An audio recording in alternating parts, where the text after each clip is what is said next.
In the headlines tonight, government unveils a new tourism blueprint, targeting 120 billion in revenue and creating hundreds of thousands of jobs in the next 5 years.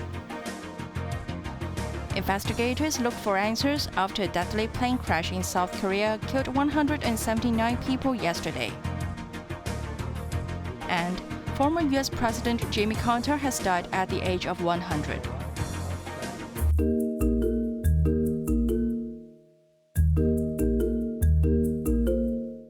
Rolling out a new blueprint for the city's tourism sector, Tourism Minister Rosanna Law said officials are aiming for the industry to contribute $120 billion to the economy and create 210,000 jobs within the next 5 years. With this year's return of more tourists, and with the supporting measures from the Central People's Government, I'm confident that the contribution to economic growth or to GDP will at least be back to 2018 or even before that. So I'm probably aiming at a 4.5 to 5% contribution. One of the key strategies is to develop unique products by combining tourism with culture, sports, ecology, and major events. This includes highlighting themes such as horse racing, pandas, opening a Marvel-themed park in Disneyland, maximizing the benefits of the Kai Tak Sports Park, holding art events at West Kowloon, and organizing gourmet food tours. Maintaining existing tourist sources, there will be more focus on attracting high-end tourists from ASEAN countries and the Middle East. The blueprint also proposed the concept of smart tourism, using technology to facilitate travelers and enhance their experience.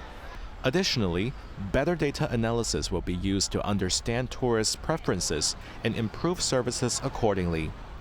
Finally, the plan aims to improve service quality and infrastructure, including nurturing relevant talents and easing the difficulty of getting a tour guide license. Jeremy Zhu, Cable News.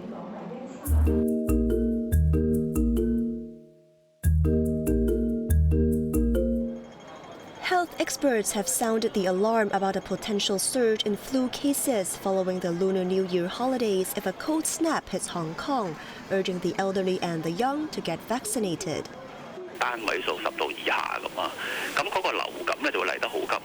Taking to the airwaves, Ho Pak Leung, director of University of Hong Kong's Center for Infection, said while the city typically experiences mild winters, a sudden drop in temperature to below 10 degrees Celsius could trigger a severe flu outbreak. Ho added that the peak flu season extended to 33 weeks in the first 8 months of the year, indicating a weakening of immunity among the population. Many Hong Kongers are spending Christmas and the New Year in Japan, a popular travel destination where an influenza outbreak has continued to expand. Ho explained that the prevalent strain of the flu in Japan is covered by the vaccines currently available in Hong Kong. He advised those who are planning to travel over the Lunar New Year holidays to get vaccinated. For those staying in the city, Ho recommended maintaining good personal hygiene and wearing a mask in crowded areas. Cheryl Yun, Cable News.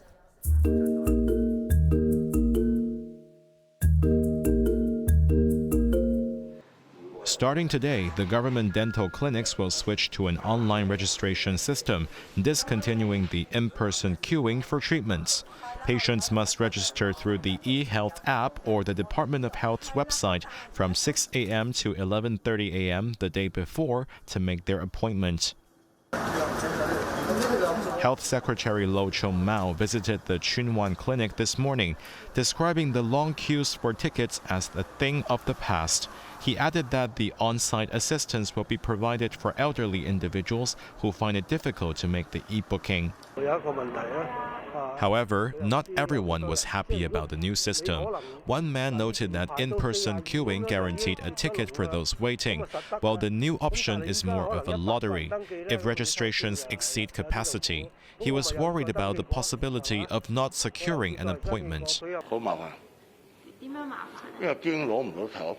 Others welcomed the new arrangement, saying it saves time and there's no need to spend hours waiting at the clinic.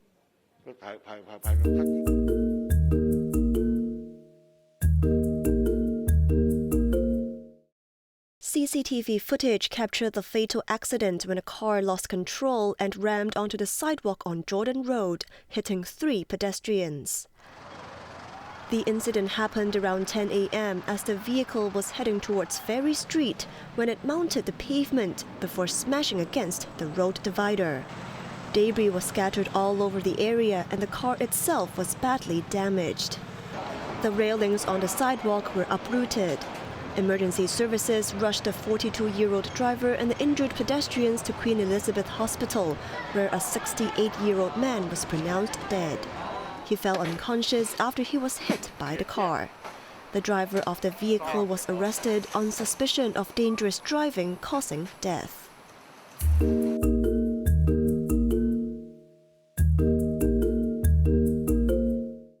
The iconic Empire State Building in downtown New York was lit up in red, white, and blue as a tribute to former U.S. President Jimmy Carter, who died on Sunday at the age of 100. I, Jimmy Carter, do solemnly swear that I will. The 39th President of the United States came through humble beginnings as a peanut farmer in the state of Georgia. Carter sought to restore trust in the U.S. government when he assumed office in 1977 in the aftermath of the Watergate scandal and Americans' war in Vietnam.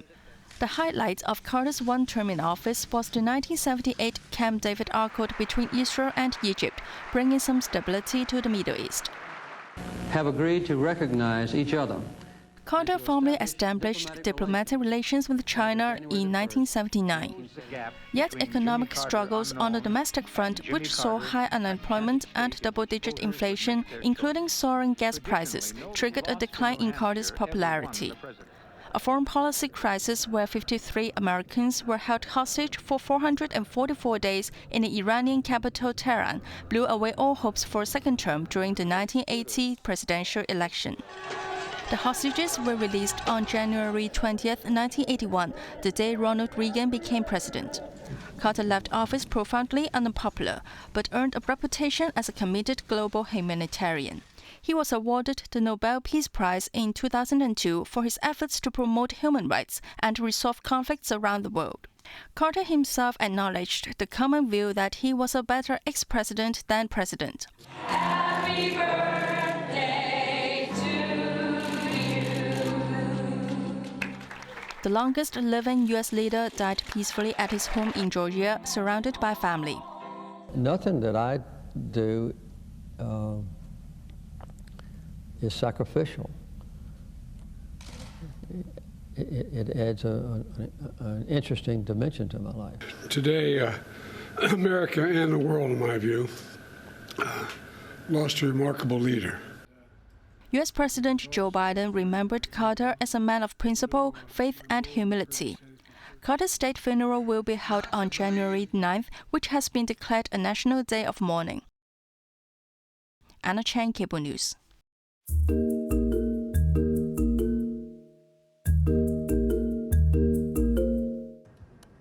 Grieving mourners lit candles and laid flowers at a memorial center in the South Korean city of Muan, where 179 people died in a horrific plane crash yesterday. Only 2 people survived and 20 bodies are yet to be identified.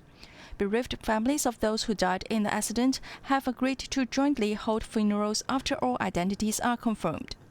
Acting South Korean President Choi Sang-mok also paid his respects and has declared a 7-day national mourning.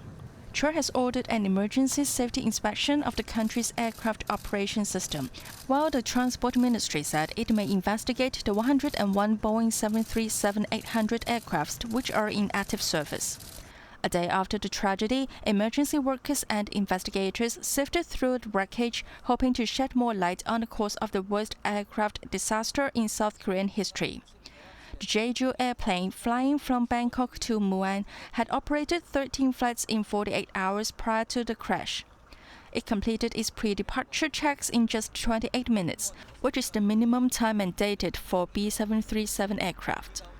The tight maintenance schedule has raised concerns over whether the low-cost carrier prioritized operational efficiency over safety.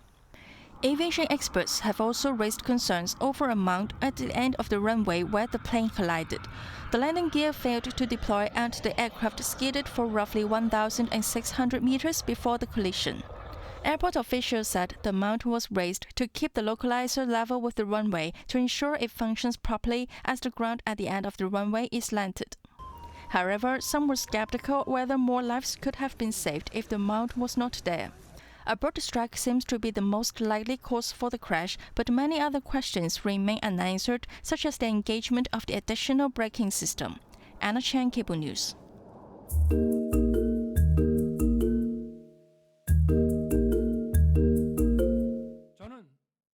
Impeached South Korean President Yoon Suk-yeol became the first sitting president in the nation's history to face arrest. Investigators sought an arrest warrant for insurrection and abuse of power after the former president thrice ignored summons for questioning regarding his short-lived imposition of martial law earlier this month. Yoon's legal defense team today submitted an opinion to the court, claiming the arrest warrant request should be dismissed, as one of the joint investigative units does not have jurisdiction to investigate insurrection charges. The court is expected to issue the arrest warrant after determining if the insurrection charges can be substantiated and if Yoon refused to comply with the summons without a valid cause.